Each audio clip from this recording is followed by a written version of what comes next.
please don't do this. I just had the best year of my career. I gotta keep things fresh. Well, then let's just go to Foot Locker. They got all the fresh new gear. But I have real talent. Can I get playback? Okay. I wear my shirt open so you see my chest, girl. I work so hard into. Is that me?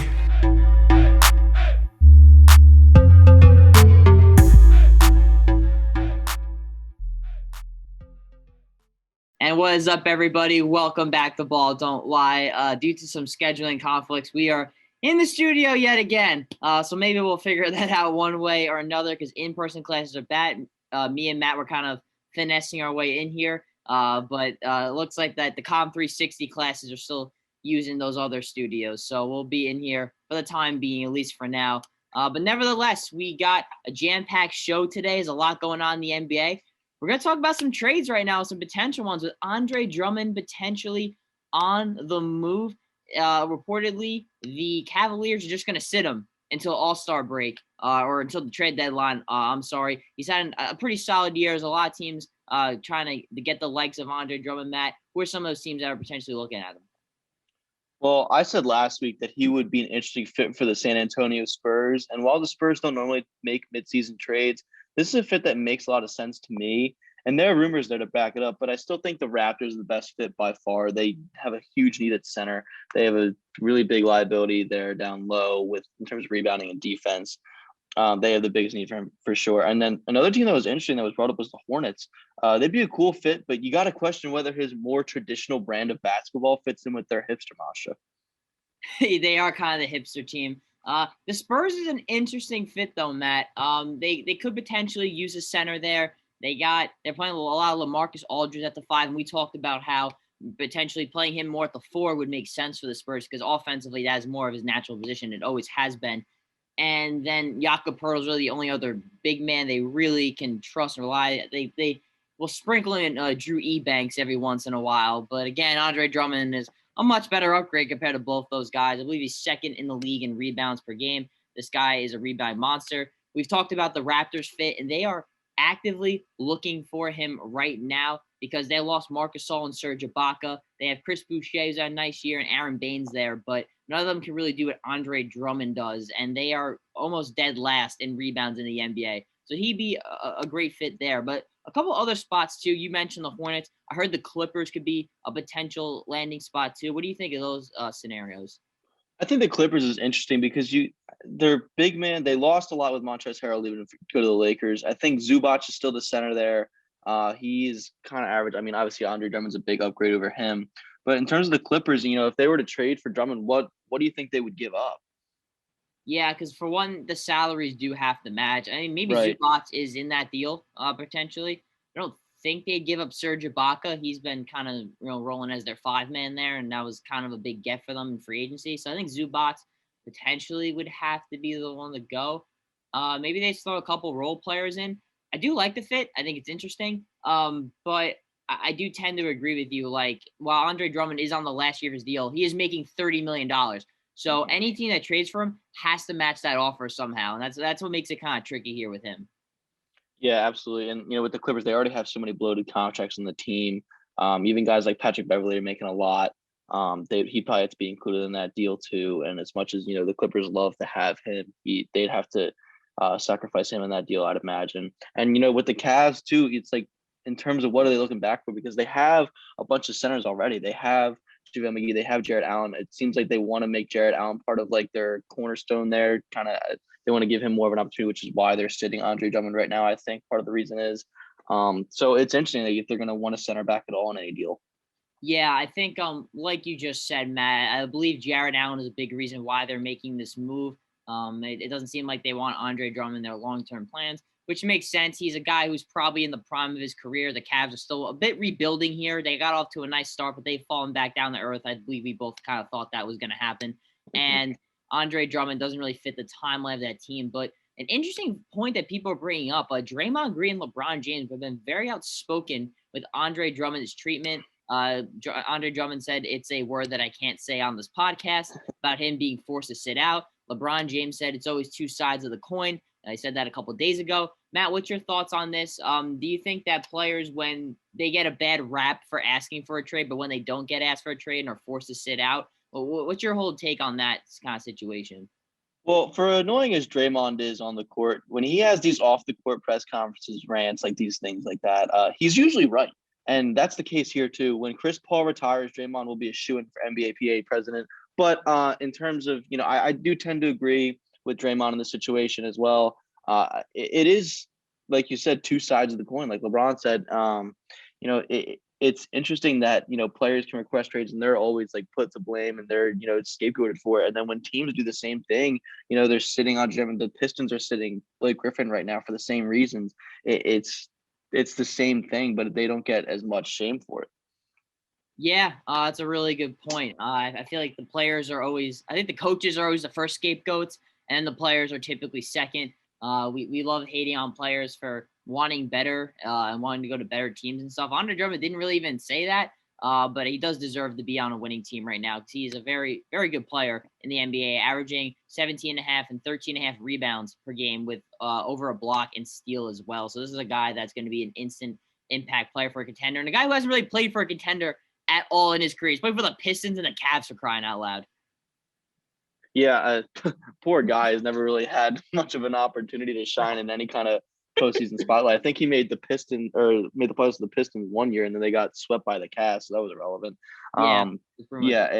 The guy does deserve to be on a playoff team at this point. He has the numbers to put up there, and I think if any team he gets traded to, I think he makes him an instant playoff contender. Yeah, I think he definitely would help out whoever he gets right away. But let's talk about Blake Griffin, another former Piston, potentially. He's currently on the roster, but he's also going to be sitting out for a while due to potentially even being bought out, perhaps, which would be a big buyout because I think he's making at least $36 million on the books this year. So the Pistons must really not want him. And I understandably so because he's having the worst year of his career. Who would have thought that Blake Griffin, a guy who made All-NBA just a couple years ago, would be averaging 12 points, under 4 assists, and 5 rebounds a game on 36% shooting from the field, 31% shooting from three, and 71% shooting from the foul line. So he's not been efficient. I thought this was going to be a good chance for him to kind of get his numbers back up and get traded somewhere else. It's not looking like the case. I'm not sure a team would even want to trade for Blake Griffin. What's your thoughts on that? Well, he's on the wrong side of 30, and his career is obviously taking a significant decline. But I think he has a chance to kind of revalue himself a little bit. We've seen it with big men like Dwight Howard who have learned how to accept a new role with the team and be able to star in it. I think Griffin can do that if he's going to accept that role.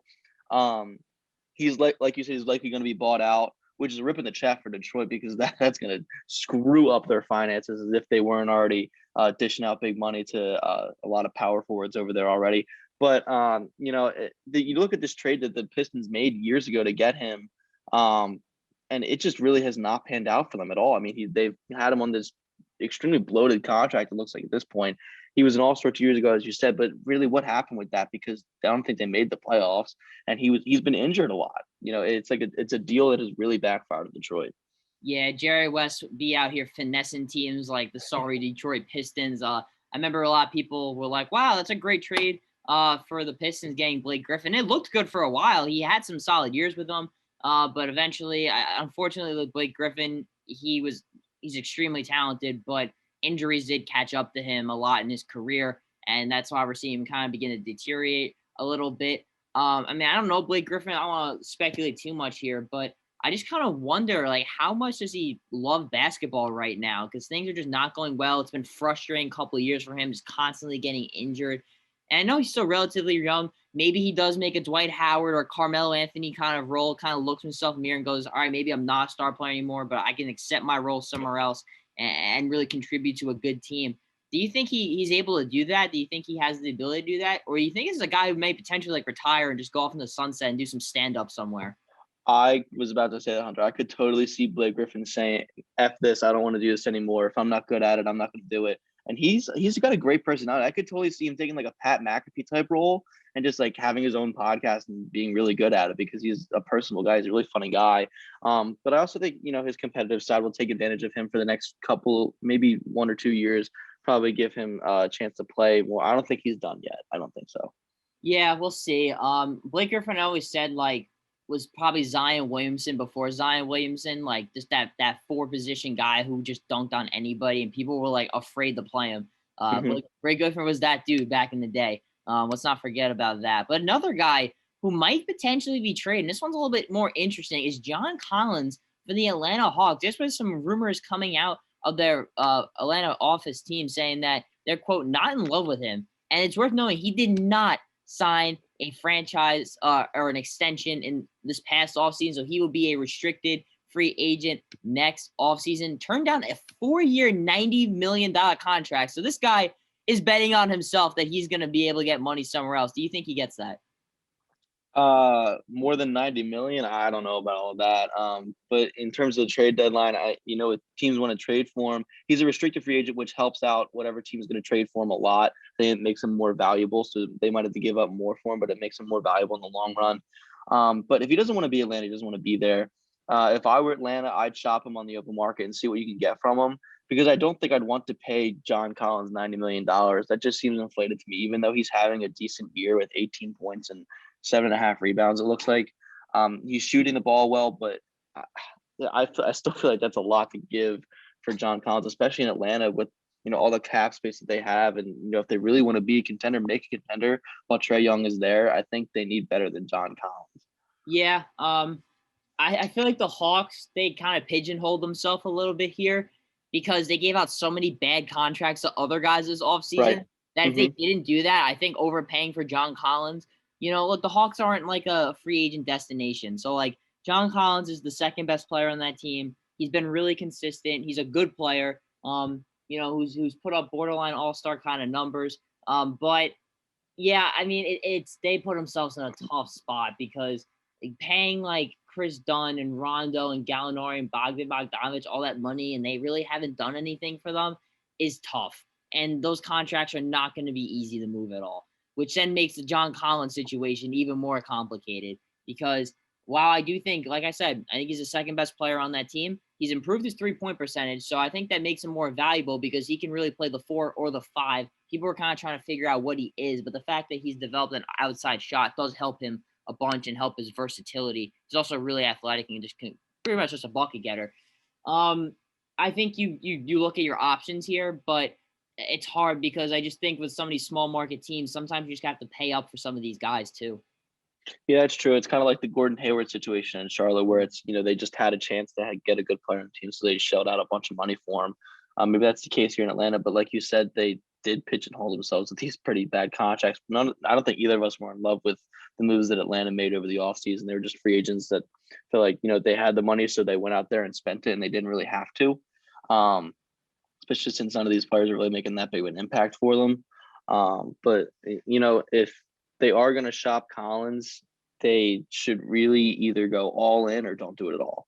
And I think that if they do go all in on trading him, I think they could get a decent return back.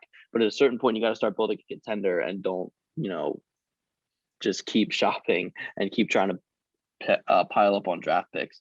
Yeah, and like we said, they have their franchise guy in Trae Young, and he's going to be a great player for years to come. Don't put him in a situation like what Devin Booker was in those first couple years in Phoenix, or what Zach LaVine's in, or Bradley Beal. Build a team around this guy. When you have talent like this, you got to capitalize on it. But let's keep it on Atlanta a little bit. Of course, they're going to be hosting the All-Star game now. But the mayor of Atlanta, Keisha Lance, made a statement saying that the All-Star game is solely for TV purposes. She says, do not come to Atlanta, the party. We don't want bars or restaurants promoting the All-Star game. We don't want any of that. For one, I respect it because she's trying to do the right thing despite the economic impact that an All-Star game would normally have on a city. So I do respect her for, standing her ground there. But we've obviously talked about, both the pros and cons of having an All-Star game here. NBA players have talked about the pros and cons of it. What do you think about what Lance said here? Well, I think it's interesting, Hunter, because it's Atlanta. Aren't they going to have fans of the game anyway? They have fans in their arena right now, don't they? The Hawks do. I think they have had minimum fans. I think a lot of teams are starting to open it up. I know New York Governor Andrew Cuomo said that that big venues will allow to have fans. So that means the Knicks and the Nets will be able to. I know the Bucks or Milwaukee, their city, just recently passed stuff that the Bucks will be able to have stuff. So you are seeing more teams beginning to do this, I guess, as the vaccine rolls out. But the Hawks have had fans for a little bit. Yeah, so that's what I'm saying. Like it's hard to tell people no to travel when you are having fans at the arena, and you can't really tell people who buy tickets to not come if they're out of state or from outside the Atlanta area. And it's hypocritical to me too. I know she's trying to do the right thing and saying this, but if you were so against it, why'd you agree to have the All-Star game in your city? It's okay for the players to come in from all different parts of the country to play in this game, though, right? Like, it's the almighty dollar, my friend. It keeps going back to that. It's for her to say it's just TV purposes, I don't buy that. I don't. It's a good point. Maybe she's just saying this to cover up some facts, but I'm not sure. Yeah. Man, politicians be politicking. That's how it'll be working out here. But let's talk about, speaking of COVID here, the Spurs Hornets. Their game was canceled last night due to COVID concerns. 4 positive tests from the San Antonio Spurs. So again, even though there's a vaccine out now, it seems like most NBA players probably aren't going to get it because they're, healthy people for the most part. And unless they have some crazy condition that's noted, a lot of young people aren't going to be getting it for a while that aren't, either, essential workers or government officials or law enforcement or anything like that working in the medical field. And then also too, Jason Tatum, apparently he still has breathing problems post-COVID. He said he gets fatigued faster, still trying to catch his breath a little bit. What's your takes on this? I mean, I think the NBA, as of recent, has done a better job with their COVID protocols because it was a mess to start the season. They really did not have their panties in a bunch, if you will. But and then another big outbreak here with the Spurs. Yeah, this Spurs Hornets situation, it really screws the Hornets too, since the two teams last played each other the other day. So now the Hornets will be forced to miss this game and then another one, if I'm not mistaken, because of contact tracing. And it's a shame because just as they were hitting their groove, it seemed they're getting stopped here by COVID. And in terms of Jason Tatum, we saw the same thing happen with Seth Curry when he first came back. He was struggling to do just about everything and would often find himself on the bench in the fourth quarter because of his struggles and maybe even his fatigue. Tatum is going through the same thing right now, except he won't be taken out at the end of the games. They just can't do it. COVID is a tough thing to recover from, obviously, but he will get back to all-star form just in time to play the Sixers, I'm sure. Yeah, know your luck. That's how it'll be. Yeah, I think that's just kind of unfortunately how viruses and diseases work. It just kind of affects more people than others. There's some who don't really get any symptoms and it's bare minimum, but then sometimes, you really do get the bad end of the stick sometimes. Unfortunately, that's just kind of how it works. But hopefully, the spread does slow down in the next couple months. But the Brooklyn Nets, we talked about how this team basically, risked it all in basketball terms for James Harden. That's what this Nets franchise does. So, the cabinets are a little bare. They're trying to get some players more in there. Andre Roberson and Noah Vonleh both signed recently by the Brooklyn Nets. Iman Shumpert as well. Do you think any of these guys are going to make any impact on this team? Well, it's funny you say the cabinets are bare, Hunter, because it's like, the cabinets bare, they went to Walmart to try to go fill their cabinets. They didn't have a choice. They had no money. Yeah, exactly. They're struggling right there on the financial part right now. But I think anything is going to help this team, especially defensively. Signing 2 players that weren't even on a roster to start the season, though, that's going to be a yikes for me, though. Roberson's a good defender, but he just came off a serious knee injury. Didn't play at all last year, if I'm not mistaken. And Noah Vonleh has just been a bust since he entered the league. So, I mean, yeah, this is like spending the dollar at Dollar Tree, basically. Like there's a reason this stuff costs $1. Is it worth rolling the dice on it? Sure, because you kind of have to. You don't have a choice. Do I think it fixes anything for the Nets? Absolutely not. Not at all. I think these moves are just basically out of pure desperation. I think the Nets, if they don't win it all this year, I think next year I think next year they'll be a better team because they'll figure it out and know what they need. But yeah, right now this roster, it is very top heavy, obviously. They're already down Spencer Dinwiddie, of course. They can't trade Joe Harris because they signed him to a long-term deal and get some assets for him. So I think this team's just a little bit screwed in terms of this is what you got for the time being. Yeah, and like we have said this repeatedly on this podcast, Hunter. It's defense is going to be this team's downfall, and it's continued to be that way throughout the regular season. They really have not been that much better with the addition of James Harden, because Kyrie has missed a lot of games. KD has missed a lot of games. James Harden's the only one not missing games, and he's out there with the, ridiculous bench squad they have. So, like you said, Hunter, it's a top-heavy team, and I just don't think they're going to figure it out this year. I don't. Yeah, I know you haven't been as high on the Nets per se. They're just a very they're very on the scale like this. Offense great, defense terrible. They're one of those teams. But in the Eastern Conference, they have at least held their own. But let's talk about Bradley Beal here. Speaking of bad situations, this was pretty funny. So in case people didn't see it, since there's no fans there, the courts and everything, the whole setup in stadiums or in arenas is very, very different. So the ball rolled under the stands, and then Bradley Beal basically, went down on his stomach and crawled under and got the basketball. It reminded me of back in the day when you're playing, in the street, playing some street ball, and the ball gets under a car and someone has to go get it. That's kind of what the meme looked like all over Twitter with Bradley Beal. It was also John Wall's homecoming, if you will, dropping 29-11 against Washington in a return back. And people also joked around. I don't think it was that game. It was the game before when they played that. I think Westbrook and Wall kind of went at it, and people were saying that Bradley Beal was taking John Wall's side over his own teammate Russell Westbrook. But I don't know. I kind of thought this was a little funny. It was good for John Wall, I guess, to get that redemption, if you will, and prove that he's still, he's had a pretty good season. I gotta give him credit. Yeah, he hasn't had a good season. But he's been kind of in and out of lineup too, with a couple injuries here and there. Maybe just recovering still, getting his legs back. But the Bradley Beal thing kind of made me laugh. It was like, when you said getting the ball from underneath the car, it was like whenever the ball got super stuck under the car where it like wouldn't move, so you had to get like a broomstick and like shove it out. I always thought that was funny. But good memories to bring back with an NBA player. Yeah, shout out a hashtag bubble season in the NBA. But before we transition here, Matt, I'm gonna throw you a lob here. Dunk that like a DeAndre Jordan Lob City thing. What is the motto here on Ball Don't Lie?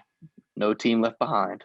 Yes, sir. Now we're gonna go to our players of the week. Mine are not as obscure as they normally are, Matt. I'm not gonna lie. Really? Players I wanted to highlight. But I'll let you go here first because that's how I typically do. I'm a nice guy. Yes, thank you, Hunter. That's interesting, though, Hunter. You said it's not as obscure this week because I think mine's a little obscure this week. My first guy is Terry Rozier, the ex-Celtic who has been balling out ever since he got to Charlotte. I remember when the Hornets signed him, and I thought they way overpaid for him, but he has proven to be worth it, especially this season. In a backcourt that features Devontae Graham, a most improved player candidate last season, and rookie sensation LaMelo Ball, Rozier has arguably been the best scorer out of the three of them. In his last 5 games, Rozier has had 26, 15, 34, 41, and 33. I still have flashbacks to Rozier cooking the Sixers in their playoff series in 2018. Yeah, I still think Terry Rozier is more of like a really good backup point guard, which isn't a bad thing because that's a very valuable position in today's NBA because he can just really score. He's instant offense, Matt. And in a team like the Hornets that just love to score the ball and not play any defense, Terry Rozier fits perfectly there. He's great. Yep. And now that he has a great playmaker in LaMelo Ball and Gordon Hayward, a good playmaker too, that has allowed Terry Rozier to focus on what he is best at, and that is getting buckets. Yeah, and he's certainly gotten those buckets, and the Hornets announcers have loved him. Yeah, they do. The Hornets announcers be on something different, man. They be killing it. I do like them though. They make it fun. They make it fun, and I always respect that because that's what sports are, fun. But next on my list, I got Julius Randle here, a former Laker, and I got a couple of them now on this list. Had 44 against the Atlanta Hawks. Knicks are on a 3-game win streak as well last week, so I wanted to reward winning a little bit here of mine. Averaging 30 points, almost 4 assists, and 12 rebounds on ridiculous 55.8 shooting from the field, 55.6% shooting from 3, and he made 7 threes, I believe, against the Hawks, and 81.5% from the line. Julius Randle, when he first got in the league, couldn't do a lot of this. So he has improved a lot over the years. I believe in his 7th year, but I think he's only like 24 or 25. So you got to remember, he's still a really young player, and it seems like things have really clicked for him this year. Yeah, he's really taken that next step from, last year being kind of average, being kind of that guy that the Knicks overpaid for. But this year he is really coming to his own. He's at an all-star level. Absolutely. I think he should absolutely be on the all-star team this year. He's really got that Knicks team playing really well right now. Don't look now, Hunter, but the Knicks are 1 game out of hosting a playoff series. They're the 6th seed right now. Yeah. And Yeah, that's that's something you did not see coming before the season, did you? No, and I think I gotta get credit to Tom Thibodeau, man. He's really turned that team around. They bought into it. They're one of the best defensive teams in the league. And like we said, Matt, there's not a lot of teams that play defense. So the ones that do typically can win games. Yeah, absolutely. And if I had told you before the season the Knicks would have 3 more wins than the Heat and be the 6th seed in the Eastern Conference right now, I don't know if anybody would have believed me. Yeah, But yeah, yeah. that's pretty crazy. Yeah, that playoff race is going to get really tight because I think a lot of teams got off to really bad starts, but like teams like the Raptors, the Heat, the Mavericks, they're all beginning to pick it up. And some of those other teams that got off the hot starts are going to fall off. But I think the Knicks might be a team that actually hangs on to a spot. So, Matt, who else you got on your list here? I got Zach LaVine. Ever since he got to Chicago, LaVine has been an absolute superstar and scoring machine. This year has been no different, and it might be his best season yet. In his last 5 games, LaVine has put up a gaudy scoring numbers with 39, 35, 46, 26, and 30. The Bulls even decided to help him out by winning 3 of those 5 games, that's a miracle. In his time in Chicago, LaVine has essentially gotten no help from whatever this tiny supporting cast he has had around him. I still wanted to be traded, but Chicago won't do it because they love mediocrity, apparently. Yeah, and if I was them, I wouldn't trade him either because he's like one of the only good things they got going for him there. Zach LaVine has been phenomenal. The Timberwolves looking stupid for doing that trade because, Jimmy Butler not trading for him is stupid. But the fact that he was like, yeah, I don't want to be there anymore. I'm good. So they kind of bossed that one there. But I do think that Zach LaVine's had a great season. He's been a lot more efficient this year. I think last year he was kind of or the last couple of years, kind of just chucking them up, but he's really been able to kind of find his spots and be efficient and still get those numbers. So that just shows you, how good Zach LaVine and how much he's come along since he was not even a starter at UCLA. Yeah, it's crazy too because, coming into the league in his first few years in the league with the T-Wolves, everybody just kind of considered him a dunker and, that guy that won the dunk contest, but he's really come to his own as a really solid NBA player. Probably top 20 NBA player, if you ask me. Yeah, from a talent perspective, he is really, really good. And like you said, man, I hope he wins games somewhere at some point in his career. Next on my list is also a bucket getter himself and a former Laker, Jordan Clarkson. This guy, I feel like, is running away with 6th man of the year. I don't think it's close at this point. It's his award to lose. Dropped 40 points against your Philadelphia 76ers last Monday. Jazz also won all their games during the last 7 days. They are hotter than fish grease right now, averaging 25 points per game on 50% shooting, 42 from the 3, and almost 90% from the foul line. That's extremely efficient. Borderline 50, 40, 90 for Jordan Clarkson. He has been great this year. People used to make fun of him because he looked like a guy like my players that just spent all their VC on tattoos. But now don't worry. He's starting to, really play well too. It seems like he's found a home in Utah, and that was probably one of their smartest decisions to re-sign him. Yeah, I think he is a shoo-in for 6th man of the year right now, but only because Shake Milton's been hurt. So Okay. I will die on that. I will die on that hill, Hunter. Shake Milton's elite, but Jordan Clarkson, in seriousness though, has really loved his role in Utah and was part of the reason that they have the best record in the NBA right now, which also you would have not predicted to start the season. 23-5, I believe, right now. That's crazy. Yeah, I think they've won like 18 of 19 or 19 of 20 or something like that. They're on like an 11-game win streak. Yeah, this team is rolling right now. And we've kind of talked about, we talked about a couple of weeks ago how good we think this Jazz team could be. And we, right now, they've gotten a lot better since. And, maybe they can be a potential threat in the West. We'll see. But Matt, who rounds out your list here? Another kind of weird name here, Sadiq Bey. The former Villanova standout won Eastern Conference Player of the Week honors this week. That's right, not Rookie of the Week, Player of the Week. That's impressive for a guy who was not getting nearly enough minutes off the bench for Detroit in the early parts of the season. In the past week, Bey has had 15, 16, which isn't that much, but a 30-point outburst against Boston. And in his last 4 games, he is shooting 71% from the field. And it's not like he's not taking a lot of shots. He's averaged at least 6 shots in every game. And to shoot 71% is pretty impressive. I think it's part of the reason that he won Player of the Week honors this week.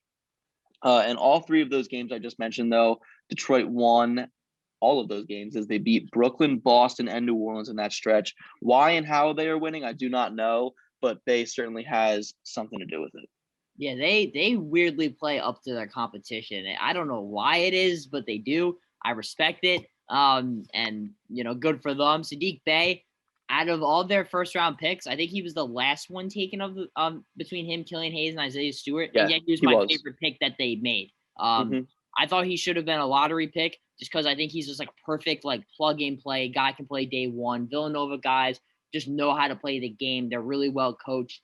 They're winners. They're gritty. They're tough. Play both ends of the floor. That's Sadiq Bey. And I thought he should have went way higher in the draft. And for the Pistons to get him, I was like, that's a steal. I think it was like at like 19 or something like that. He's been really good for them. And I'm glad you highlighted him. Yeah, as a guy who has watched Villanova since 2009, these guys, they're all typical Jay Wright guys that just know how to play the game the right way. He's a typical Villanova 3-and-D guy. He plays good defense. He shoots a 3-ball really well. He gets his own shot. And he plays great team basketball. It's just the Jay Wright way. It is. But next on my list is also a rookie, one you called out on the podcast, but has actually played pretty well recently. That's Anthony Edwards. I feel like every time we call out someone, they like ring the bell and start playing well. Maybe they are watching us. Yeah, maybe they are. Maybe Al Horford is watching this podcast. Oh, good. Al Horford. I hope he actually is. He's not, because his play hasn't gotten better. Maybe Westbrook will watch. That's for a fact. But so like Lonzo Ball is now like playing really well.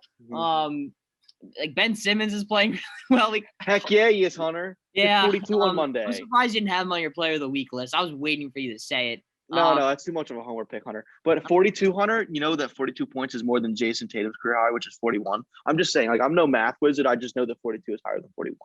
All right, we'll see here. Devin Booker gave him that work over, against the He Suns. only gave up 12 points to Devin Booker when he was guarding him. I don't want to hear this slander, Hunter. All right, well, how long was he guarding him for? The end of the game. But that's not the point, Hunter.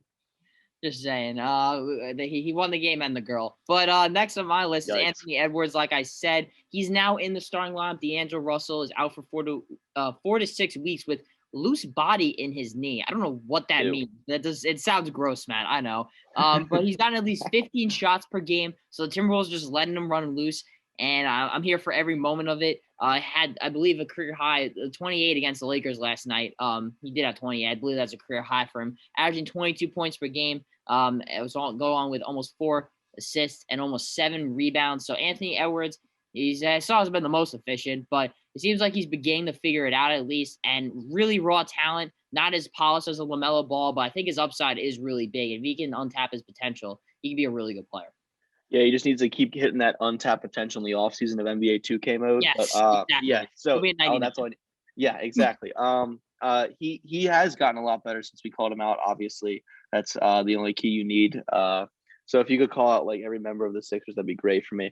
But Anthony Edwards, like you said, he is still really raw right now. I think with time he'll get better, especially playing with Karl Anthony Towns now, with him back in the lineup after COVID. I think he missed 13 games, Karl Anthony Towns did. So it's good to have him back. It's good to play with him, obviously. I think the more Anthony Edwards plays with him, and once D'Angelo Russell gets back, the more he plays with him, I think the better he'll be. Yeah, again, they took this guy for a reason. I think he fits well in that team. And yeah, he's definitely taking advantage of the opportunities currently in front of him, because of course he really wasn't starting for a while because they just have a lot of guards. Malik Beasley there too, and Ricky Rubio. They got a bunch of guys. But let's talk about the Los Angeles Lakers here, Matt. Surprisingly, I feel like we don't talk about him enough. Just kidding. But Anthony Davis is going to be out at least for 2 to 3 weeks with a calf strain. It is, quote, extremely unlikely he plays before the All-Star break happens. So the NBA, again, they're splitting their season up into halves. So that All-Star break's coming up in a couple weeks, actually, and we'll see the second half of the schedule unveiled pretty soon. So obviously no Anthony Davis here, Matt. It's a big loss for the Lakers, at least for the time being. How do you think they should handle this injury? Should they, kind of sit him out for a while and really kind of play the weight game? Or do you think that they might have to eventually force him back into action? Well, Hunter, with the calf and the Achilles area, you got to be as sensitive with that as possible. They should keep him out as long as possible. They should probably, I would be really cautious with them. Like, don't start really, really playing with him if you don't have to until around the playoff time, because this injury is so, up and down. We saw with Kevin Durant, he had a calf strain in that NBA Finals before he ended up tearing his Achilles. You do not want that to happen to Anthony Davis. He is your baby right now. If you're the Lakers, you cannot mess that up. I'd say keep him out as long as possible. There's no rush to bring him back, especially with the Lakers still playing well. And they gave him the 5-year extension too. So Anthony Davis, of course, like we all imagined, he is here for the long term. This is, he's going to be the face of the franchise when LeBron is gone. They're going to build around him. But they got to be very, very careful. The Lakers are all in on championship this year. And one thing they did really well is provide depth for this team. People said their bench wasn't that great. I disagreed last year. I thought it was pretty good. Now it's very good, arguably the best in the NBA. I want to know, with Anthony Davis out, of course, someone needs to step up. Who are some of those guys? Well, I'm going to go with the guy who's starting in his place. That's Kyle Kuzma or Carl Kuzma, according to Charles Barkley. But he is starting in AD's place, as I said. And Kuzma just needs to take advantage of his first real opportunity to get major minutes since AD joined the Lakers last season. Kuzma was, of course, a standout for the process Lakers, but he has been kind of the fans' punching bag on social media because of his inconsistencies on the court.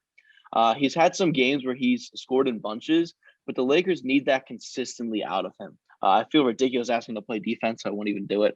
But in terms of offense, you need to get the shot. He's going to get his shots up. That's just what Kyle Kuzma does. He gets his shots. It's just about making them now. Yeah, the good thing for Kyle Kuzma is that, statistically, he plays better as a starter than he does coming off the bench, which obviously makes sense because you're just going to get more minutes and more shots, and that is what he is. He's a shot maker. He has actually played pretty well the last couple games, both Anthony Davis in and out the lineup, which is encouraging because, like you said, the Lakers, he's probably going to be rolling as that starting 4, and they're going to need him to play well, and they're going to need him to score. So Kyle Kuzma is going to be in a great situation to really kind of get his name out there and find his way in this offense. Montrezl Harrell is the other guy I also look at too. 6th man of the year. They bring him in. We talked about how that was a steal for the Lakers. He's, Kuzma can bring that, that face-up game, but more of the interior scoring that Anthony Davis, loses not having him on the court. Montrezl Harrell brings. And I think he's always got that motor, always 100%, always playing balls to the wall. But Montrezl Harrell is going to have to consistently get you buckets too. He played pretty well when Anthony Davis did miss a couple games before he came back. So those are definitely the two guys I think that are going to need to carry the load for the Lakers. Yeah, I agree. And in terms of Montrezl Harrell, how much do they play him with Marc Gasol? Not a lot because they're kind of interchangeable. So that's what I'm saying. So do you think they could possibly experiment with putting Harrell at power forward and Gasol at center? Because Gasol's not like a typical center. He can hit those outside shots, whereas Harrell is more of like a beat you up down low kind of guy. He doesn't really have an outside shot. So I think the Lakers could experiment with that. They could. It's also worth knowing too that Markieff Morris hasn't really been playing a whole lot because they've cut down their rotation. So I think you're going to see a lot more of him at the 4. Mm-hmm. And so I think that's kind of going to be the Kuzma, Morris, and LeBron probably playing majority of the 4 with then Gasol and Harrell. Just because defensively, Montrez isn't much of a perimeter guy defensively. So if they're playing a quick, fast-paced team, I think the Lakers could get picked apart a little bit because sometimes they do be bullying Marc Gasol in those pick and rolls. Yeah, absolutely, as they should, because he's kind of old now. Yeah. Maybe who knows? Maybe they get Jared Dudley some action too. Oh God, Jared Dudley. Jesus. So with no Anthony Davis in there, this was a guy who a lot of people picked to win MVP. But since he's not going to be in there, LeBron James now is the clear number 1 scoring threat and has been all season. Is he in the driver's seat to win MVP now? As much as it pains me to say this with the season Embiid is having, I think LeBron is the MVP right now. He has continued to dominate this sport in every way imaginable.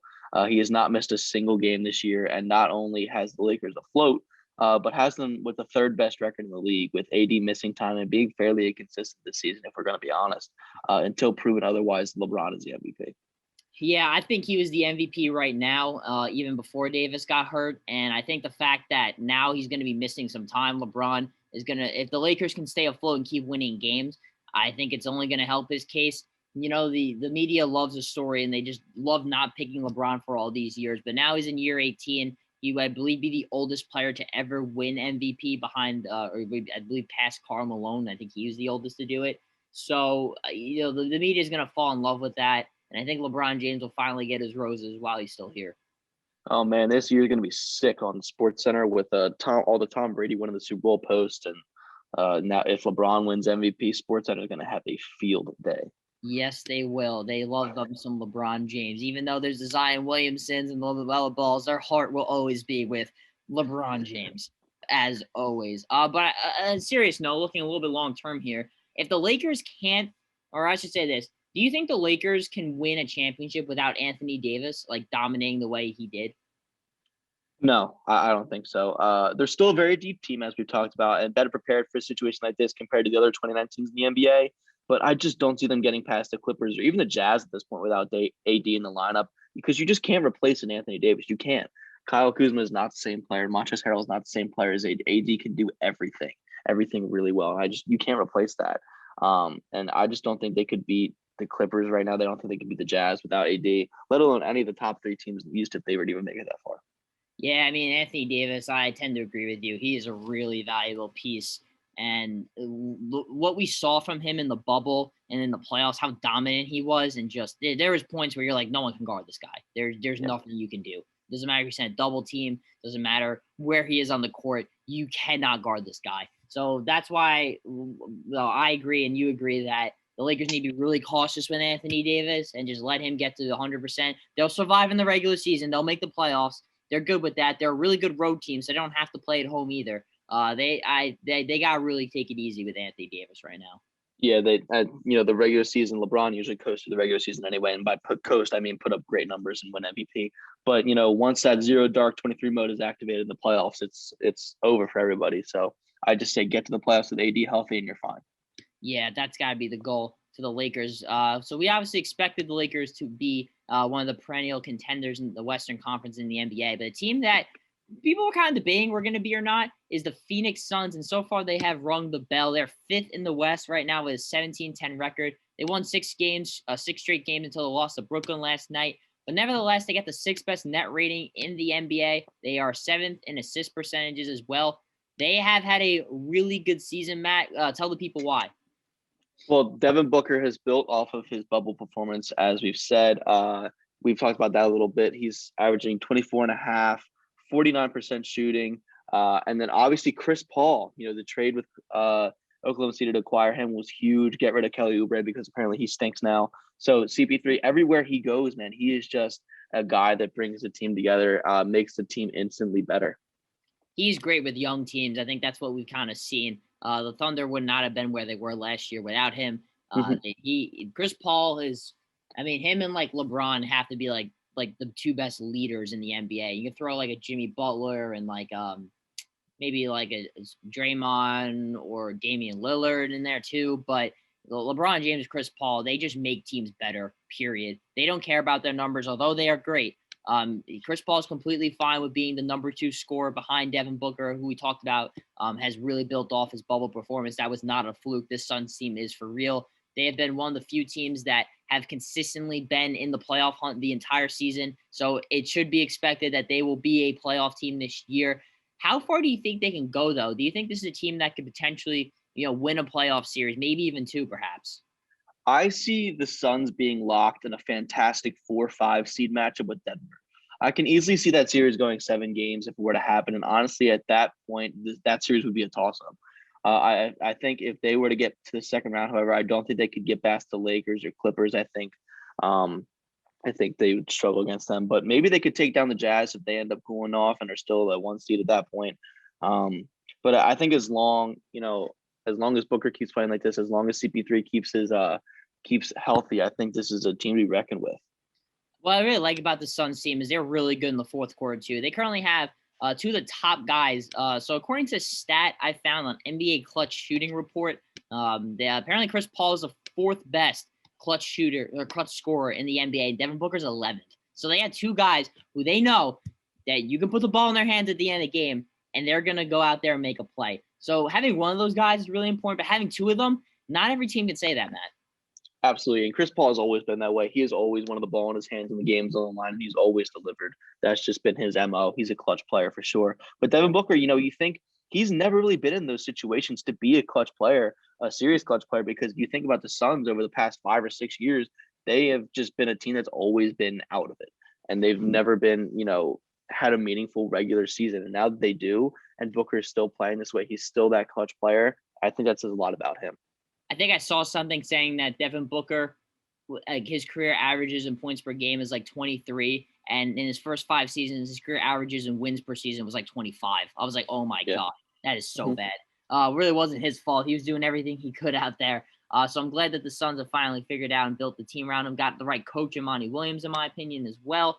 But a guy who's really broke out for this team this season is Mikal Bridges. Again, another Villanova Wildcat on this podcast, who's a 3-and-D specialist, 16th in defensive plus minus, also shooting almost 40% from three on over 5 attempts a game as well. How has Mikal Bridges really been able to kind of find his niche with this team?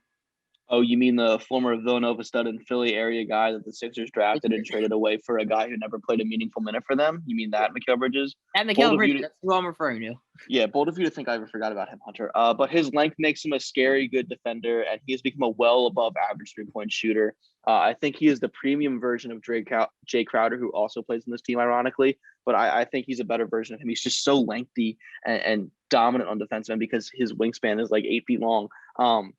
And his shot has gotten a lot better since college. He was a decent shooter in college, but now he's really, identified his role there in Phoenix.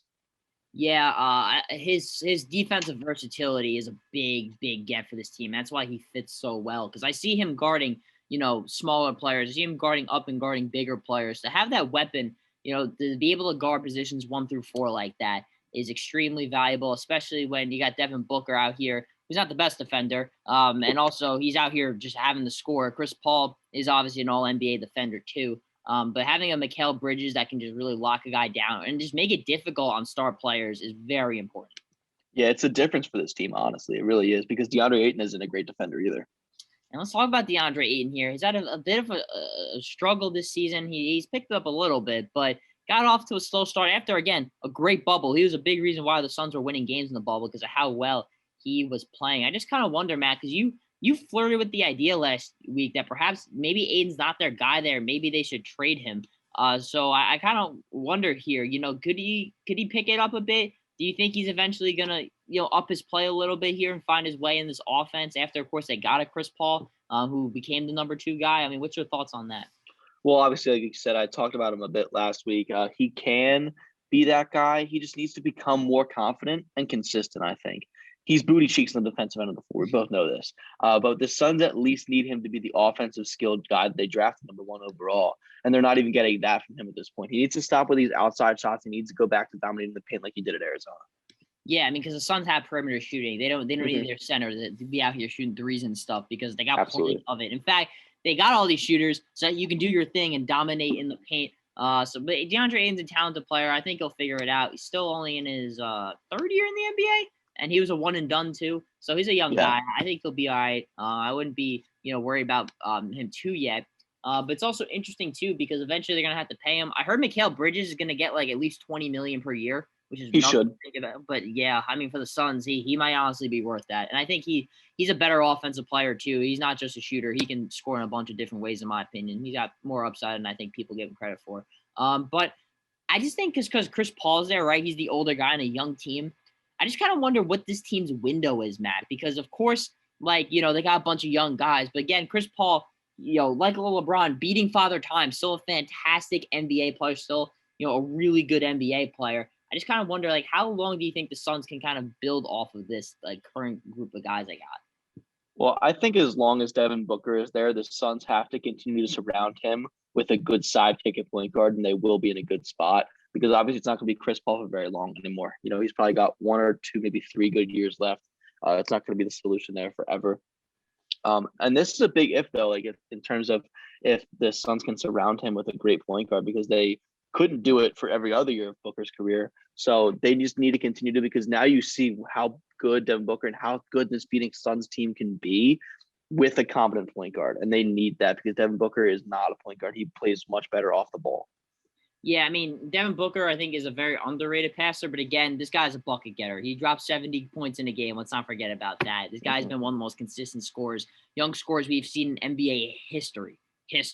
That's how good Devin Booker is at scoring the basketball. I want him off the ball. Chris Paul, he's a point guard. He knows how to set guys up. He's a leader. It helps him out a lot. It's hard to think of a better pairing for Devin Booker than a Chris Paul and ever be able to find a replacement. So I do think the clock kind of starts now for Phoenix. I think they do need to stay aggressive in the offseason and continue to find their guys, because while this is a young team, I'm trying to help Chris Paul win a championship here. Chris Paul or Devin Booker? Both of them. Well, Devin Booker will be there for a while. That's why I said Chris Yeah. Paul, just because Okay. his window, obviously, like you said, only a couple more years for him. Yeah. Yeah, I would agree with that. I just don't know if they have enough star power right now to get past either of the LA teams. Honestly, I don't know if they could beat any of the top three in the East. Obviously, they beat the Sixers, so I just don't know if they had the star power to keep up with a team like Brooklyn or even Milwaukee. I think Milwaukee's a tough matchup for them. Even a team like Boston would be a tough matchup for them too. But it's interesting. Like you think, you said they want to make moves. What kind of move do you think the Suns could make at the trade deadline, like a reasonable move that would make them a contender? I think they could definitely, use a really good rim protector, perhaps. Maybe it's like a JaVale McGee or something like that, who they've been flirting with. I wouldn't make a move for Drummond. I think that's a little bit too much. Maybe if like the Celtics are looking to like move off of one of their bigs, maybe like Tristan Thompson or something like that. I think they could use another big like that who can really get their own, because they got a pretty good bench. They got guys off the bench who can score. But I think that if they can add, be a little more stout on defense, I think that will help. They're not a bad defensive team at all. They're about middle of the pack. But when you're competing with some of these, these elite big men, Anthony Davis, you got to have someone body up a Rudy Gobert. You got to have someone who can guard Nikola Jokic. Like, when you're talking about some of these elite teams, you're going to have to be able to be tough on the interior. That's what I'm saying, Hunter. And I think this Suns team, I think their ceiling with how the team is currently constructed right now, I think their ceiling is maybe like a Denver Nuggets kind of run last year where they get to the Western Conference Finals, but ultimately there's no competition for whoever they play there. Yeah, so that's why I think, maybe in this upcoming offseason, maybe if someone becomes available, that's a team that can strike when the iron's hot. Yep. I don't know. But we'll wait and see. But let's look at, the NBA All-Stars coming up. I believe that the starters will be announced tomorrow. So this podcast might come out after the fact they announce the starters, but the reserves will be announced next week. So, you'll hear here first our predictions here. I don't know about you, Matt, but I did mine based on what I would personally do, not necessarily what I think will happen, just because like I'm going to pretend like I actually have a say and my opinion matters for once. So I'm not sure what your approach is, but this should be fun. I'm excited to do this. Yeah, I kind of did both, where I kind of did players I think should definitely be on there. And I also think I put players on here like that the NBA is going to like force feed into the All-Star game because of the big name guys. So I'm going to start in the Eastern Conference. Do you want to do starters and then reserves for the East and then go to the West? Yeah, that's cool. Yeah, I guess give us your first starters here. All right. So for the East, the starters I have are Kevin Durant, Giannis, Joel Embiid, James Harden, and Bradley Beal. Bradley Beal is interesting. I didn't think he would be a starter, but he's number one in fan voting right now for guards. So I put him in there as a starter.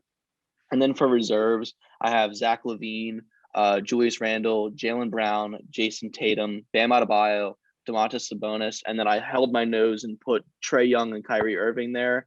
And then I had my first alternate was Tobias Harris, if anybody opts out for the game for whatever reason. And I didn't put Ben Simmons on there, so don't yell at me. All right, my list is pretty similar to yours. 4 or 5 with the starters. I had Durant, Giannis, Embiid. I think that's a shoe-in, all 3 of those guys for the front court. I don't really think there's any debate whatsoever with that. Bradley Beal, there's some debate, but I did also have him because this guy has been fantastic this year. He's not the reason they're losing games. He's by far leading the league in scoring. I'm a little sick and tired of the disrespect toward Bradley Beal. I think he should have maybe been an all-star last year. And I'm someone who picks people based on wins too. I get it. But this guy has been so terrific this year. He has been the best guard in the East. I can't not have him on there. My other guard, though, is pretty interesting. I had Jaylen Brown. That was my pick. With the games that Jason Tatum missed and stuff, I think he's actually been their best player on the Celtics this year. I'm not saying he's better than Tatum, but he's been their best player throughout the entire season. He gets it done on both ends of the floor. I think he might be the most improved player this year because he has been an elite player. I remember I said he was going to be an all-star this year. I did say that before the season started, and he has proved me right. Jaylen Brown has been phenomenal this year, and I really wanted to have him in my starting lineup. I thought he deserved it. Yeah, that's interesting. You put him in your starting lineup. I don't think he'll be in the starting lineup just because does he count as a guard? I looked on it. Yeah, so that was the interesting thing. I looked on the NBA website for the voting because I was curious. I'm like, is he a forward or a guard? Because I don't want to misplace him. And they had him as a guard. So I was like, okay, I'm gonna make him a starter. All right, that's interesting. Well, I still don't think he'll be a starter just because the NBA likes to force feed us to stars, and no matter who is deserving, I think you could make an argument for Jaylen Brown being a starter.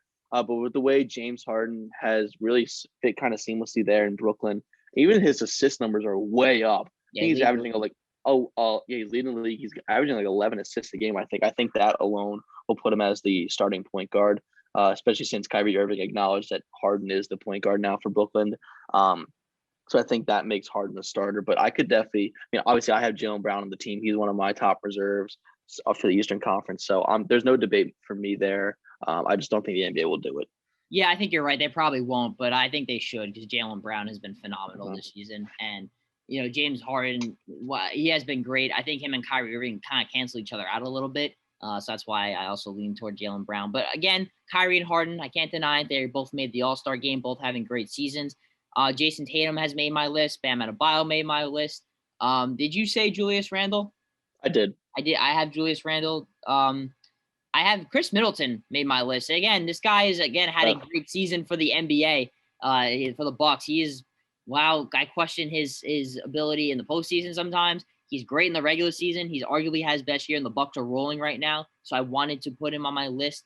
I'm not sure you said him or not, but I do have Zach LaVine. He was the first one I said. Okay, so we went 11 of 12 then. So we actually have pretty similar lists here. Yeah. Zach LaVine again.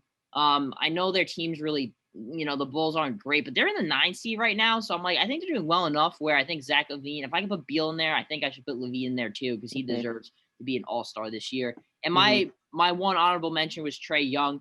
So if anyone can't play, I think he does deserve it too. He has had a great year, but unfortunately, it's a lot of really good players that I've left off my list. And Trae Young, and I think maybe it's Tobias Harris, guys like that, Sabonis as well. That one hurt to leave him off, but I put Bam over him overall, and Julius Randle.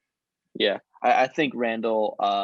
Randle and Adebayo, both deserve to be in over Sabonis, but I just put him in there because the NBA needed some representation for the Pacers, who have one of the best records in the East this year. Yeah. So I think they needed some representation from him. Trae Young would probably be the first guy of my reserves that I would kick out if I could. As I said, I'd held my nose and put him on there along with Kyrie. I think Kyrie is obviously having a great statistical season, but I think the debate for him in terms of me is the fact that he just missed so many games. It seems like every other day he's been out with something. And I don't want to reward him missing a third of the team's games when there's other players that I think definitely deserve to be on there, like Domantas Sabonis, like Bam Adebayo, like Julius Randle, like Jaylen Brown. You're definitely right there. There's a good point that you bring up Kyrie Irving, but he has probably had the best season of his career. So that's ultimately why I put him on my list. But Matt, let's slip it over to the Western Conference. Arguably even harder to make this list. Who do you have? Well, I think the starters are fairly obvious. I think it's Luka, LeBron, Jokic, Kawhi, and then Steph. I would have AD on there, but as we've mentioned in this podcast, he's just missed too much time. And then my reserves are Damian Lillard, Donovan Mitchell, Devin Booker, Paul George, Zion gets his first All-Star. I think he deserves it. And then I have 3 guys that I think should make the team as like a mention, but they won't play in it because of injuries. I have Christian Wood, Anthony Davis, and CJ McCollum.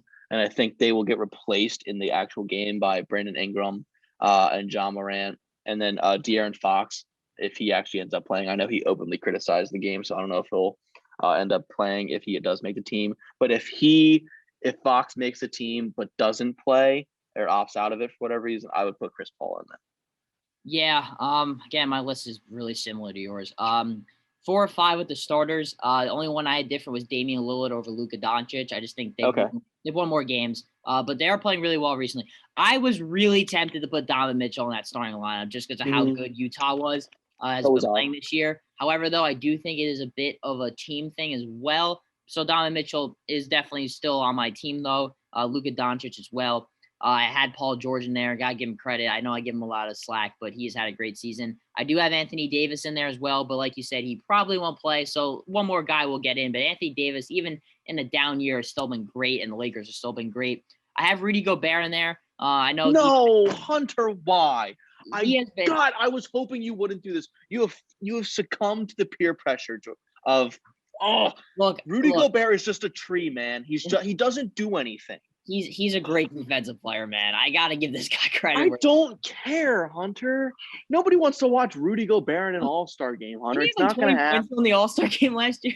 Hunter, he stinks. Yeah, because everybody and their mother had 20 points in that game. They scored 300 some points in that game. Look, Rudy Gobert is going to make the All-Star game this year, whether you like it No. or not. Like I'm telling you, he's going to be in there. And defensively, I do got to respect it. And the Jazz are winning games. If the Jazz are the 8th seed, no, I wouldn't have him in here. But the fact that they're the 1, I got to put somebody else in there, I feel like, for them. Rudy Gobert was the big man for me. I also had Devin Booker and Zion Williamson. My honorable mention was De'Aaron Fox. And I think if Anthony Davis doesn't play, that's who I'd put in over him to replace him because De'Aaron Fox has been great this season.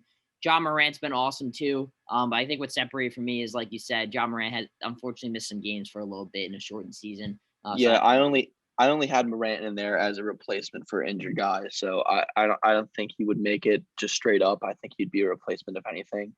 Did you have Brandon Ingram in there?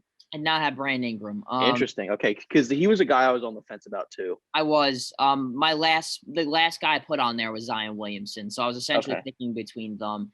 And I lean towards Zion because, one, I think the NBA just would make it happen. And, absolutely. Yeah. And I think he's had a slightly better year than Brandon Ingram has. But that one could be interchangeable. And Zion, again, hasn't had one yet. So I think I kind of lean toward that a little bit. I can go either way because I love Brandon Ingram too.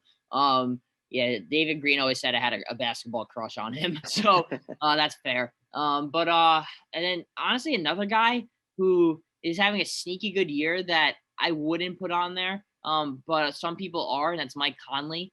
This is a guy who has a lot of people have thought, should have been All-Star maybe years ago, but he's 33 years old. He's having a great year. If you look his efficiency, he's actually probably been one, like the advanced metrics love Mike Conley. He has been, according to them, he is a top 5 NBA player right now. But he's had a phenomenal season. And maybe, I can understand it. Although I think, again, I'd take like a De'Aaron Fox or John Morant, that guard position instead, or Devin Booker. Again, Chris Paul. I don't even have Chris Paul on my list. Shai Gilgeous-Alexander's had a great year, but the Thunder. Oh, forgot about him. He's going to get snubbed, no doubt. Yeah, he's been great, but the Thunder just aren't that good. So I think, unfortunately, I think the NBA is funny because I remember like 5-6 years ago, there'd be guys making the All-Star team. Like, really? Like, it's been okay, I guess. But now I feel like there's more than 24 All-Star caliber players. I mean, CJ McCollum, poor guy, because I would have had him in my All-Star game too. But he's still missing games. That's what I'm saying. I gave these players that are injured, I gave them the recognition of being an All-Star, even though they're not going to play in the game. So I figured might as well just throw them a bone. Yeah, because McCollum, he was great to stay. I did the same thing with Christian Wood as well. Yeah, no, he was off to a great start, unfortunately. So that's a little bit of a shame. But it seems like we generally agreed on our lists here. I guess that just proves that maybe we either talk to each other too much or we're really smart or stupid. So I think we'll see if we're right. We'll see if other people also agree with us. I'm always excited to see how it is. But yeah, I guess I can't really argue too much with you there. Yeah, it seems like we're on the same page. I mean, we do a podcast together. We do tend to have some of the same ideas. We're not going to snub anybody that doesn't deserve to be on here. Yeah, that's a good point. We're pretty woke in terms of this podcast. So yeah. Speaking of woke, we're going to talk about arguably one of those fake woke shows of all time here. So this is not much to do with basketball, but me and Matt both discovered that we have both watched the show 13 Reasons Why. And since we've kind of been on this kick of doing like these funny all NBA teams, we're going to give our all 13 Reasons Why team. So we both had different approaches. I was kind of the good cop. Matt was the bad cop. I gave 5 of the best characters. He gave 5 of the worst. So this should be a funny one here. This is a very polarizing show. I mean, there's so many issues with it, but yet I've still watched every episode and have watched all 4 seasons. So Matt, I'll let you go first here. Who made your list? All right, so I'm just gonna right off the bat, I will say I only watched season 1. So my list is only based off of season 1. For the best. All right, yeah. I couldn't take it anymore. I think I watched the first episode of season 2. I was like, I'm not doing this anymore. But this show is the epitome of good shows that have so much potential, but are ruined. It gets worse after season 1. I'm just letting you know. By being so annoying and cringy to watch because it just made me itch all over. I couldn't do it. In the spirit of that, I did the worst characters on the show, as Hunter said. I'm going to start off with the most obvious one. Most obvious POS dude ever. Bryce Walker. This was the easiest one. He was arguably the main reason Hannah Baker committed suicide in the show. Screw this guy. He sucks up and down and just has such a punchable face. Worst character on the show by far, and it's not close. Die in a fire. Sorry to whoever is the actor for that guy. The actor, I'm sorry I said you had a punchable face, but this character sucked. You know he all right, so we're gonna give spoilers on this. I don't care. The show's been out for a while. You know Bryce Walker gets killed, right? In season 3. Oh, sweet. Yeah, and then Perfect. season 3 is all about like who killed Bryce Walker, and you find out who did it. Do you want to know who it is, or is it you'll be surprised. Clay? No. Is it Clay? Mm-mm. Okay. Who It's is Alex. it? Really? Okay. Yep, Alex kills him. Well, okay, All so right. Zach beats the living crap out of him because Bryce Walker, like, Bryce eventually goes to a different school because, all right, so season 2 is a whole trial against Bryce. Yeah, And that's what I gets thought off. it was. He gets convicted, but he gets off of it. So he transfers to another school. Those schools play each other in football, and a big fight breaks out. And then Bryce basically, because Zach's like talking to his girl, there's new character Chloe comes in season 2, Yeah. and Zach starts talking to her. And then Bryce gets mad about that. So literally, this whole fight breaks out over like this protest that happens. And then like during the game, there's like a big protest, separate thing. And then a big fight breaks out because of that. And then Bryce Walker basically, with his helmet, dives right into Zach's knee and just like destroyed his football career. So then Zach comes back from the hospital. They're like at this dock or something. Zach beats the living crap out of him. And then basically Alex just like pushes him off into the water. And since Bryce is so beat up, he can't swim. And that's how he dies. He drowns. That's crazy. Yeah. Good. He deserved it. The show gets wild after season 1. Season 1 was the best season. And then it just goes downhill. Yeah. It just seems like they're grasping at straws trying to make things interesting, but I'm glad they killed Bryce Walker. He deserved it. Screw that guy. Only one of my guys on this list is not in season 1. The rest of them are though, so I think you'll be okay with my list here.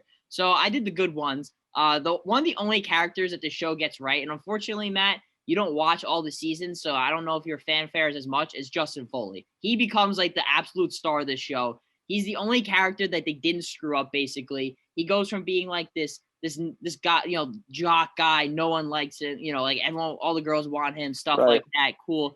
So then you find out that his dad's not in the picture. His mom is like a heroin addict, basically. So he's bouncing from house to house. Eventually in season 2, Justin like runs away from home and becomes like a complete like heroin addict himself. Clay finds him and then brings him back. His parents adopt Justin, and then he becomes like the most loved character on the show, and like the most loyal. He becomes like the guy. Like any 13 Reasons Why fan like stands Justin. He's the guy, and then eventually he dies in season 4.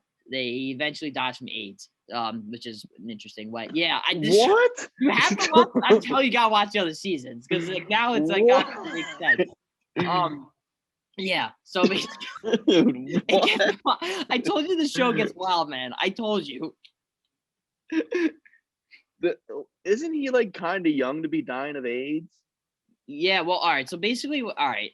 I can't. I don't know if I can say it all, but so when he gets, because heroin is predominantly used.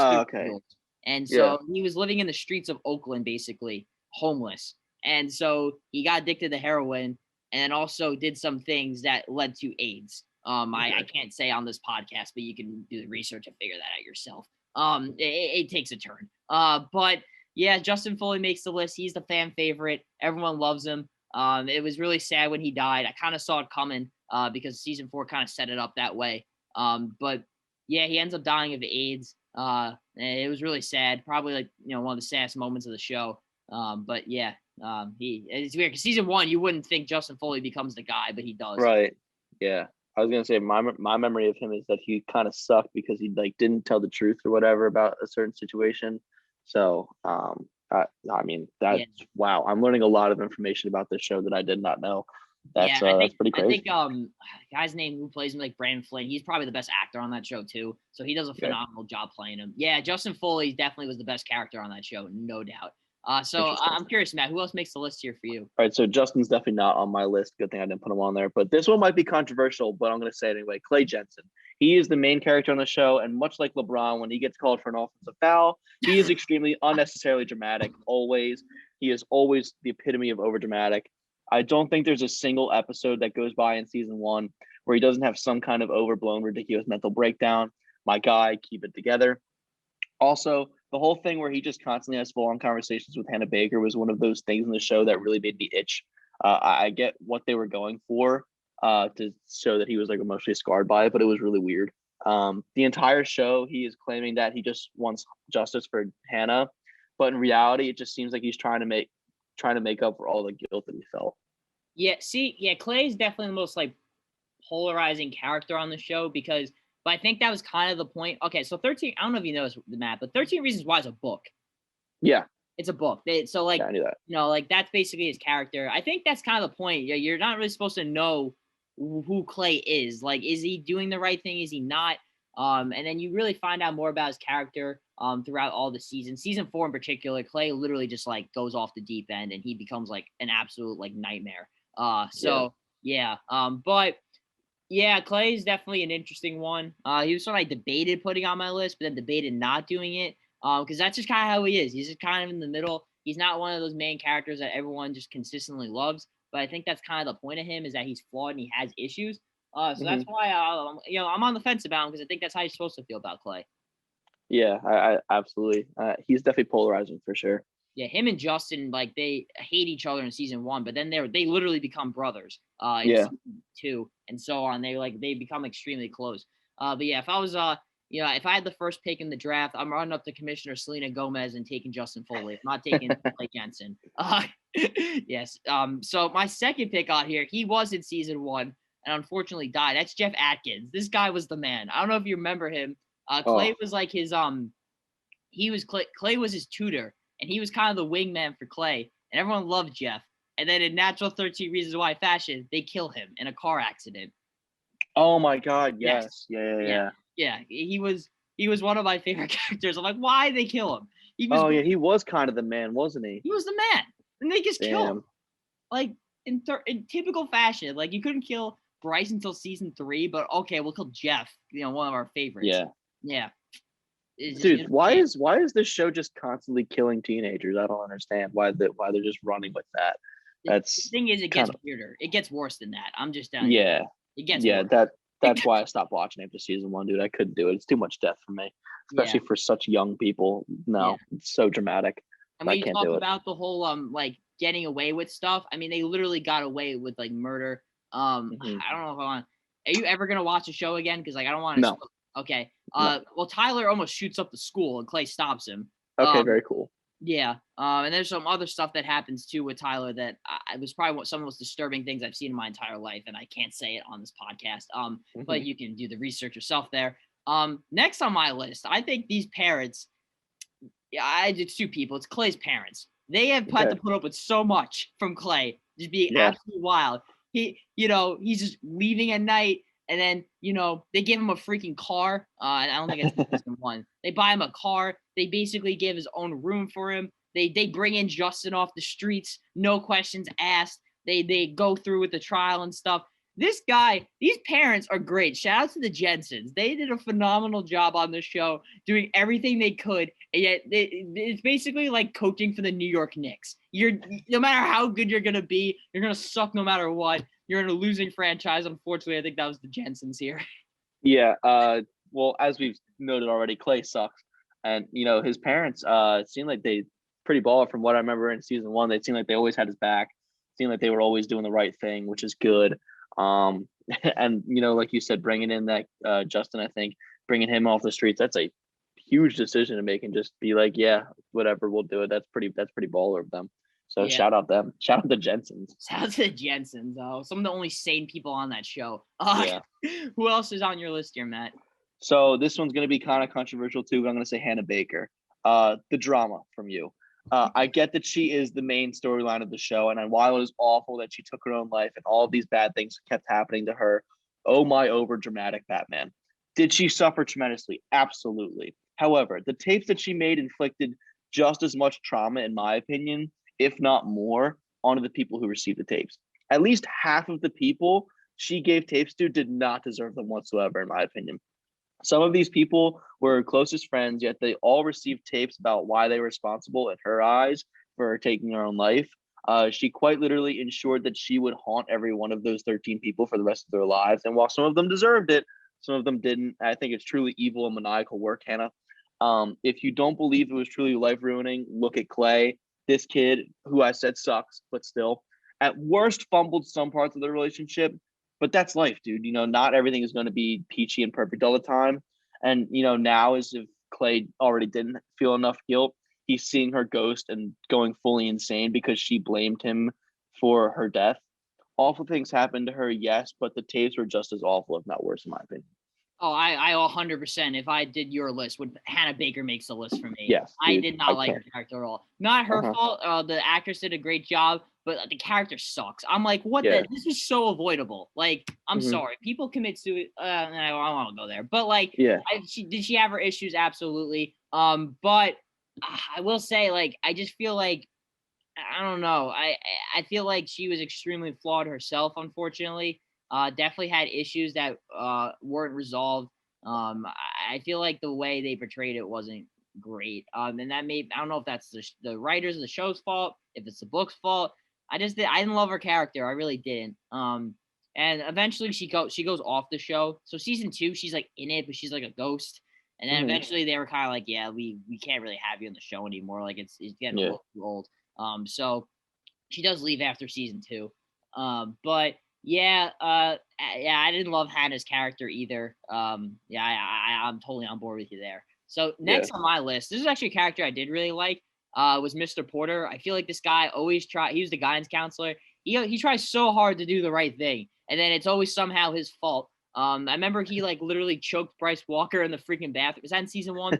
I think so. Yeah, okay, you remember that. I was kind of forget. He literally chokes this guy and is like, F you, stay away. Oh no, I don't remember. It might have been. I don't know. But so there's a season 2 where I think this happens in season 2 where so Justin's stepdad is like, or he's not really even a stepdad, but like he's with his mom and stuff and like treats her like crap and things like that. Mr. Porter goes to his house and beats the crap out of him in front of everyone and gets arrested.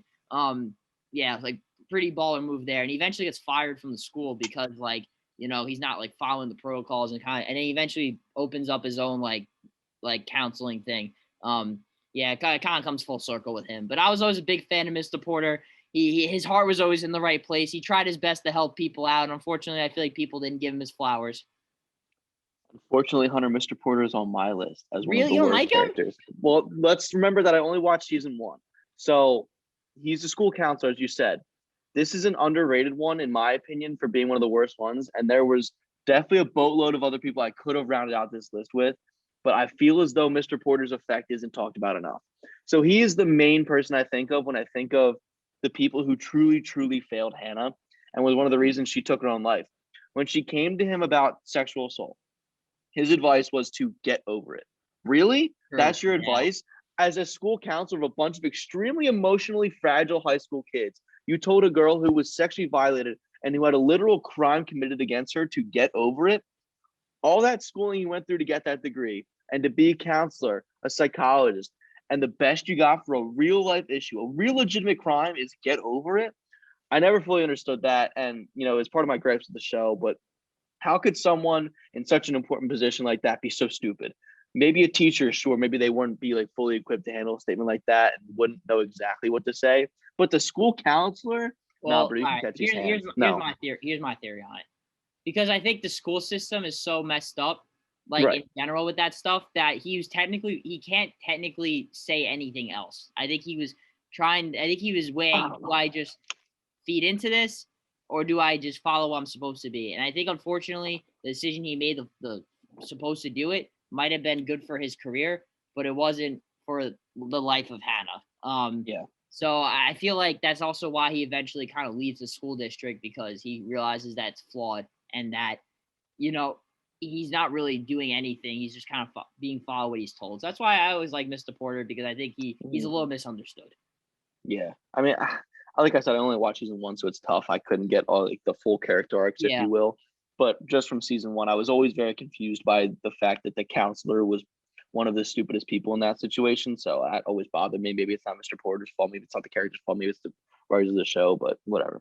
Yeah. So the next guy on my list is this guy named Charlie St. George, who is not in season 1. So I don't want to go into it. So I'm just going to feed off your list here and give someone who I can't stand, and that is Jessica. I can't stand her character. Yes, dude. Yes. Okay. Thank you.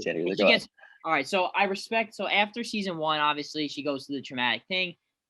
She eventually kind of becomes like the spokesperson for like sexual assault and rape and stuff, which is really cool and I like it. But she treats Justin so bad that it's so ridiculous. She literally cheats on him with these other guys. Justin tries to do everything for her, and then she's like, F off. Then she starts dating Alex and cheats on him with Justin. It's my goodness. Come on. Like, really? Like, you can't even have your own stuff together like that. Yeah. Her character drives me insane. Again, not the actress's fault. She does a great job, but I just don't like her character at all. I can't stand her. And I don't like the way her character goes because I just feel like, while her heart is kind of in the right place and she's trying to do good and change things and tell her story, I respect all of that. It's just, I feel like she treats the people around her that really care about her like crap. Yeah, I would tend to agree with that. I remember her cheating on whoever her boyfriend was in season 1. I remember that. I remember, the whole reason that she was on the tape that Hannah gave out to her was because of like miscommunication in their friendship with her, which was, one of the stupid reasons for it to be on a tape. I think that was one of the tapes I had a gripe with, but it just seems like her character is just like overly dramatic to like the nth degree. Like she's just like constantly miscommunicating and being like, Clay, I can't talk to you about this. Like, it's just like, dude, like, figure it out. Figure your own crap out. And like you said, like, you just keep cheating on every boyfriend you have. It is ridiculous. Whatever. I didn't like her either, but she wasn't on my list, but I didn't like her. All right. Did you give everybody yet or not? No, I have one more. Okay. And it was the kid that you brought up earlier. It's Tyler. So this was the kid who creepily stalked Hannah and took pictures of her through her bedroom window while she was changing, then also took pictures of her, kissing another girl, I think. And then, as if that wasn't awful enough and creepy enough, he then blackmailed Hannah with this information in an attempt to get her to date him. What the heck, dude? I know I just went on a rant about Hannah and her tapes, but this kid right here, right up there with Bryce as being one of the people who deserved it the most. Disgusting character. Yeah, Tyler's character takes a very interesting turn. I will just say that after season 1. He kind of goes from like not being liked, then you feel absolutely awful for him, but then you also don't feel awful for him. And then season 3 is kind of like his recovery from trauma. And then season 4, they basically like wrote him off the show because that's what I don't like. They like once like these characters, like they go through something, they just don't know how to keep it going with a lot of them. That's why I like Justin Foley, because that was like one of the only characters that they consistently, I feel like, got right every season. And like had layers of him and stuff. Like even then too, like Tony, his character gets worse every season because he's less involved with it. Like season 1, he's very important. He's like the gatekeeper of the secrets. Whereas like season 4, there's not really a whole lot there. Like it's kind of like he's doing well. He eventually gets a boyfriend.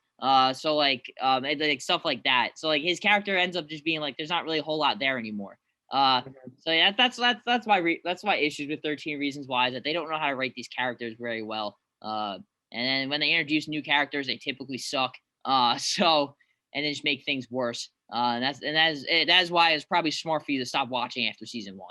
Yeah, I remember giving season 2 a try. I think I watched the first episode of season 2 and I knew it was this whole big court thing. And I was like, and Clay was being super dramatic. And I was like, I just can't do this anymore, man. I couldn't do it. I suffered through season 1 just because I needed a resolution. I needed something to happen. I needed to just get, to the end of the show. But I once beginning of season 2, I just couldn't do it anymore. Yeah, it definitely takes a turn. I'll just say that throughout each season, and you don't end up knowing where you are. But that's gonna wrap it up here. Sorry that wasn't basketball related, but we kind of came to realization and felt like doing it for once. But we still gave you plenty of basketball content like we always do on Ball Don't Lie, because we just talk for hours, Matt. That's what we do here, and we'll see if we're in the audio studio next week or not, so you can stop seeing our faces. Take it in. This might be the last time you get to see my beautiful face. So That's going to wrap it up here, the Kiss of Death. Thanks for watching, and we'll see you all next week. See ya. Thank you for watching this edition of Penn State Sports Night. If you're a fan of our content, please be sure to subscribe to our YouTube channel for more clips. Also, follow us on Twitter at PSSN TV and on Instagram at PSU Sports Night to keep up with all the action. For all my colleagues, we are Penn State Sports Night.